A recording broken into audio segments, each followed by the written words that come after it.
अस्सलाम वालेकुम students. Welcome to another lecture of Multisim software tutorial series.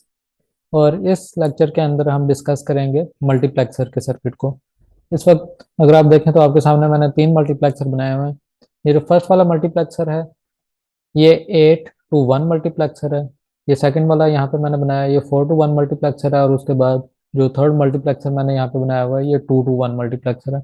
Multiplexer इस किस्म का सर्किट होता है जिसकी मल्टीपल इनपुट्स होती हैं और एक आउटपुट होती है, जिस तरीके से आप इन तमाम सर्किट में देख सकते हैं। तो यहाँ पे फॉर एग्जांपल मेरे पास 8 इनपुट्स हैं और उसके अगेंस्ट मेरे पास सिंगल आउटपुट है। और सेम चीज़ यहाँ पे मेरे पास 2 इनपुट हैं और एक आउटपुट है। और इस जगह पे मेरे पास 4 इनपुट हैं और एक आउटपुट है। और फिर इन इनपुट्स के साथ हमारे पास कुछ कंट्रोल इनपुट्स होती हैं, जिस तरीके से आप यहाँ पे देख सकते हैं। 8 to 1 मल्टीप्लेक्सर के अंदर हमारे पास 3 कंट्रोल इनपुट्स हैं। 4 to 1 मल्टीप्लेक्सर में 2 कंट्रोल इनपुट्स हैं। और 2 to 1 मल्टीप्लेक्सर में हमारे पास 1 कंट्रोल इनपुट मौजूद है। अब एक्चुअल में इस तरीके से होता है कि हमारे पास मल्टीपल लाइंस के ऊपर डाटा आ रहा होता है और उस डाटा को हम रूट करते हैं अपनी आउटपुट के साथ।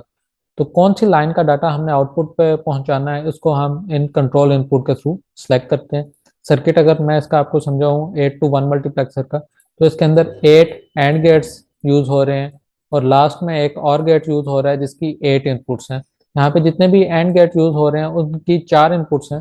उन 4 इनपुट में से एक डाटा वाली इनपुट है जिसके ऊपर डाटा आएगा। ये डाटा 0 भी हो सकता है या 1 भी हो सकता है। तो जो भी डाटा आएगा उसे हमने आगे फॉरवर्ड करवाना है। उसके अलावा बाकी जो एंड गेट की 3 इनपुट्स हैं वो इन 3 कंट्रोल इनपुट के साथ कनेक्टेड हैं। और इसके थ्रू हम सेलेक्ट करेंगे कि कौन सा डाटा हमने फॉरवर्ड करवाना है। अगर मैं ये फर्स्ट वाला जो डाटा है इसे मैं अपनी आउटपुट के ऊपर शो करवाना चाहता हूँ तो यहाँ पे कंट्रोल इनपुट पे मैं 0 0 0 प्रोवाइड करूंगा। तो ये जो मेरी फर्स्ट लाइन है ये आउटपुट के साथ कनेक्ट हो जाएगी और जो भी यहाँ पे डाटा आ रहा होगा 1 होगा या 0 होगा वो मेरे पास आउटपुट पे डिस्प्ले हो जाएगा। इसी तरीके से अगर मैं इसे 0 0 1 करता हूँ तो फिर मेरे पास सेकंड लाइन सेलेक्ट हो जाएगी और यहाँ से जो डाटा आ रहा होगा वो मेरे पास आउटपुट पे पहुंच जाएगा। सेम इसी तरीके से 0 1 0 करने से थर्ड लाइन सेलेक्ट हो जाएगी। और इसी तरीके से अगर मैं फॉरवर्ड करता जाऊँ और यहाँ पे मैं 1 1 और 1 सेलेक्ट कर लूँ तो जो मेरी लास्ट लाइन है उसके ऊपर जो डाटा आ रहा होगा वो मेरी आउटपुट तक पहुंच जाएगा। सेम केस 4 to 1 मल्टीप्लेक्सर और 2 to 1 मल्टीप्लेक्सर में यहाँ पे हम 4 गेट इस्तेमाल करेंगे और इन 4 गेट्स की 3 इनपुट्स होंगी जिसमें से 2 इनपुट जो हैं वो कंट्रोल इनपुट के साथ कनेक्टेड होंगी और बाकी एक इनपुट उसके ऊपर डाटा आ रहा होगा जो डाटा हमने फॉरवर्ड करवाना होगा। In case of 2 to 1 multiplexer हमारे पास एक कंट्रोल इनपुट होगी और दूसरी इनपुट वो होगी जिसके ऊपर डाटा आ रहा होगा। अब जो मैंने यहाँ पे कनेक्शन बनाए हुए हैं थोड़ा सा आपको वो समझा देता हूँ। यहाँ पे मेरे पास 3 कंट्रोल इनपुट्स हैं और इन 3 कंट्रोल इनपुट के आगे नॉट गेट भी लगा हुआ है, मतलब टोटल ये 6 इनपुट बन जाती हैं।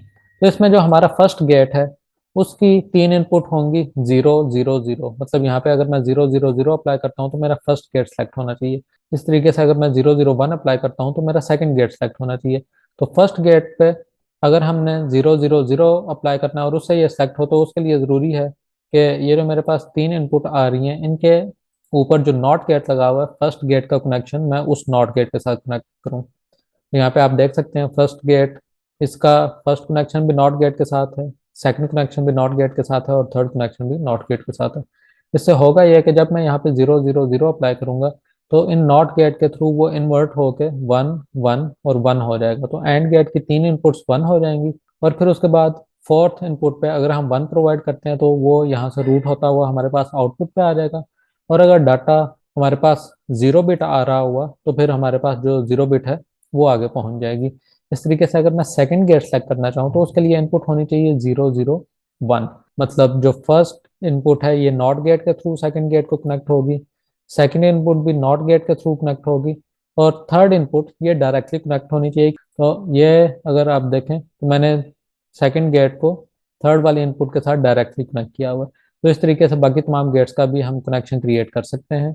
लास्ट वाला गेट है अगर यहाँ पे 1 1 1 अप्लाई किया जाए तब ये सेलेक्ट होता है। तो इसका मतलब है कि इसकी तीनों इनपुट्स नॉट गेट के बगैर जो दूसरी लाइन आ रही है उसके साथ कनेक्ट होनी चाहिए। तो आप देख सकते हैं कि ये जो लाइन्स हैं ये नॉट गेट के बगैर हमारी इन कंट्रोल इनपुट के साथ कनेक्ट हैं।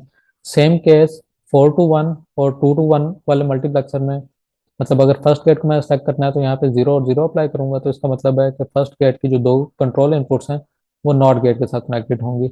सेकंड गेट के लिए 0 और 1 अप्लाई करूंगा, तो इसका मतलब है जो फर्स्ट इनपुट है वो नॉट गेट के साथ कनेक्ट होगी, और जो सेकंड इनपुट है वो डायरेक्टली हमारी इस इनपुट के साथ कनेक्ट होगी।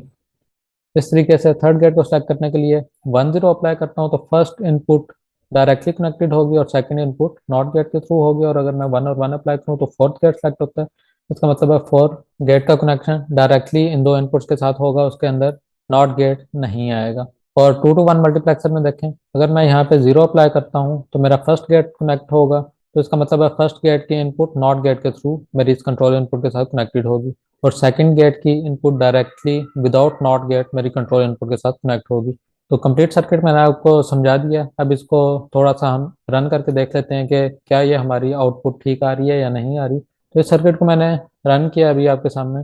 सबसे पहले 8 to 1 वाले मल्टीप्लेक्सर को देखते हैं। अभी यहाँ पे 0 0 0 अप्लाई है, इसका मतलब है जो मेरा ये एंड गेट है ये मेरे नेक्स्ट और गेट के साथ कनेक्टेड है, और जो भी यहाँ पे मैं डाटा अप्लाई करूँगा वो मेरे और गेट पे आना चाहिए। तो आप देख सकते हैं अगर मैं यहाँ पे 1 अप्लाई करता हूँ तो मेरे इस एंड गेट की आउटपुट 1 होती है, और वही 1 मेरे पास और गेट के आउटपुट पे शो हो रहा है।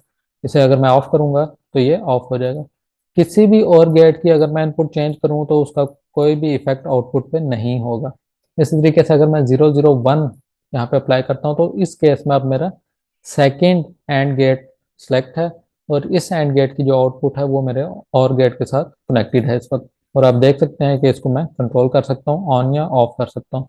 सेम इसी तरीके से अगर हम 1 1 1 अप्लाई कर दें तो इस केस में मेरा लास्ट वाला गेट सेलेक्ट हो जाएगा, और जो भी इसके ऊपर मैं इनपुट अप्लाई करूंगा 0 या 1 वो मेरी आउटपुट पे पहुंच जाएगी।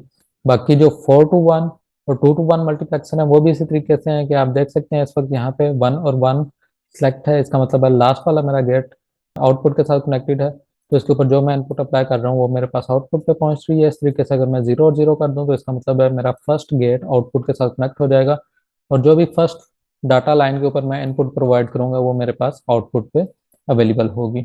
और 2 to 1 मल्टीप्लेक्सर में अगर ये 0 है तो इसका मतलब है फर्स्ट वाली जो मेरी इनपुट है वो मेरे आउटपुट के साथ कनेक्टेड है, और अगर यहाँ पे मैं 1 सेलेक्ट करता हूँ तो इसका मतलब है कि सेकंड वाली इनपुट मेरी आउटपुट के साथ कनेक्ट होगी। तो ये इसका बेसिक सर्किट है। और नॉर्मली मल्टीप्लेक्सर को हम यूज़ करते हैं जब हमारे पास काफ़ी ज़्यादा इनपुट आ रही हो और उन इनपुट को हमने किसी एक सिंगल लाइन के ऊपर कन्वर्ट करना हो। For example parallel to serial conversion के लिए भी हम इसको यूज़ कर सकते हैं। उसके लिए ये होगा कि यहाँ पे काउंटर लगा दिया जाएगा, जिस काउंटर की वैल्यू हर थोड़ी देर बाद इंक्रीमेंट होगी। फॉर एग्जांपल अगर शुरू में 0 0 0 होता है तो जो हमारी फर्स्ट बिट है वो आगे लाइन पे कन्वर्ट हो जाएगी। उसके बाद 0 0 1 होता है तो हमारी सेकंड बिट आगे ट्रांसफ़र हो जाएगी, और इसी तरीके से काउंटर चलता रहेगा, और जो हमारी बिट्स हैं वो पैरेलल टू सीरियल कन्वर्ट होती रहेंगी। तो ये तो वो कंप्लीट सर्किट था जो मैंने यहाँ पे आपको बना के शो कर दिया। मल्टी सिम के अंदर हमारे पास मल्टीप्लेक्सर्स मौजूद हैं। उन मल्टीप्लेक्सर को अगर हम यूज़ करना चाहें तो यहाँ पे ऑल ग्रुप सेलेक्ट करके हम MUX अगर लिखें तो हमारे पास डिफरेंट मल्टीप्लेक्सर आ जाते हैं। इसके अंदर आप देख सकते हैं 16 to 1, 2 to 1, 4 to 1, 8 to 1, तो ये डिफरेंट टाइप के मल्टीप्लेक्सर हैं जो इसके अंदर अवेलेबल हैं। फॉर एग्जांपल अगर मैं 2 to 1 मल्टीप्लेक्सर यहाँ पे लेके आता हूँ तो इसकी दो डाटा इनपुट्स होंगी, जिस तरीके से आप यहाँ पे देख सकते हैं कि दो डाटा इनपुट मौजूद हैं, और उसके बाद ये जो ए लिखा हुआ है ये इसकी कंट्रोल इनपुट होगी। उसके बाद जो यहाँ पे वाई लिखा हुआ है वो इसकी एक सिंगल आउटपुट होगी, जिस तरीके से हमारे पास यहाँ पे शो हो रहा है। तो इस मल्टीप्लेक्सर को हमें खुद से डिज़ाइन करने की ज़रूरत नहीं है। मल्टी सिम के अंदर हम जो हमारे पास एक ऑप्शन गिवन है 2 to 1 मल्टीप्लेक्सर का, उसे इस्तेमाल कर सकते हैं।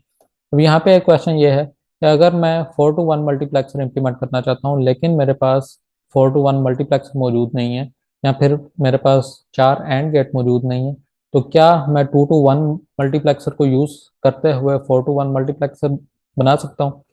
तो इसका आंसर है कि यस, मैं ऐसा कर सकता हूँ। उसके लिए मैंने ये मल्टीप्लेक्सर पहले से डिज़ाइन किया हुआ। तो यहाँ पे आप देख सकते हैं कि मैंने 2 to 1 मल्टीप्लेक्सर को इस्तेमाल करते हुए 4 to 1 मल्टीप्लेक्सर डिज़ाइन किया हुआ है। अब इस 4 to 1 मल्टीप्लेक्सर के अंदर 4 डाटा इनपुट्स हैं, जिसमें से 2 डाटा इनपुट ऊपर वाले मल्टीप्लेक्सर के साथ कनेक्टेड हैं और बाकी 2 डाटा इनपुट नीचे वाले मल्टीप्लेक्सर के साथ कनेक्टेड हैं। और इन दोनों मल्टीप्लेक्सर के अंदर एक एक कंट्रोल इनपुट मौजूद है, जबकि हमें पता है कि 4 to 1 मल्टीप्लेक्सर के अंदर हमारे पास 2 कंट्रोल इनपुट्स होती हैं। तो इन 2 कंट्रोल इनपुट को हम इस तरीके से इस्तेमाल करेंगे कि फर्स्ट मल्टीप्लेक्सर की जो एक कंट्रोल इनपुट है एक ये यूज़ होगी, और उसके बाद इनकी आउटपुट पे जो मैंने एक और मल्टीप्लेक्सर लगाया हुआ है सेकंड कंट्रोल इनपुट उसकी यूज़ होगी। तो इस सर्किट में आप देख सकते हैं कि अगर मैं 0 और 0 अप्लाई करता हूँ तो मेरी जो फर्स्ट वाली इनपुट है वो मेरी आउटपुट पे आनी चाहिए। तो सर्किट को रन करके देखते हैं।